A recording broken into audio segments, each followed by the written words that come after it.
বিশ্ব অৰ্থনীতিত উজলিছে ভাৰত। বিশ্বৰ ভিতৰতে ভাৰত পঞ্চম স্থানত। ব্ৰিটেইনক পাছলৈ ঠেলি আগবাঢ়িল ভাৰত। বিশ্বৰ সৰ্ববৃহৎ অৰ্থনীতিৰ দেশসমূহৰ তালিকাত পঞ্চম স্থান অধিকাৰ কৰিলে ভাৰতে।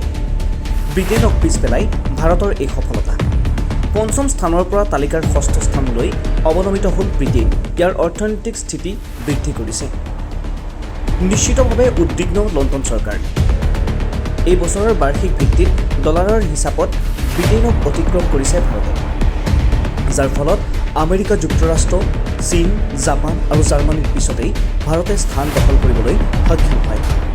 এটা দশক পূৰ্বে ভাৰতে সৰ্ববৃহৎ অৰ্থনীতিৰ দেশবোৰৰ তালিকাৰ 11 নম্বৰ স্থানত আছিল, যেতিয়া ব্ৰিটেইন আছিল পঞ্চম স্থানত। ইফালে আন্তৰ্জাতিক ৰেংকিঙত ব্ৰিটেইনৰ অৱনতি দেশখনৰ নতুন প্ৰধানমন্ত্ৰীৰ বাবে এক অবাঞ্ছিত আদৰণি হিচাপে দেখা গৈছে। ইয়াৰ বিপৰীতে এই বছৰ ভাৰতীয় অৰ্থনীতি 7%তকৈ অধিক বৃদ্ধি হোৱাৰ সম্ভাৱনা আছে। News desk, any fibre.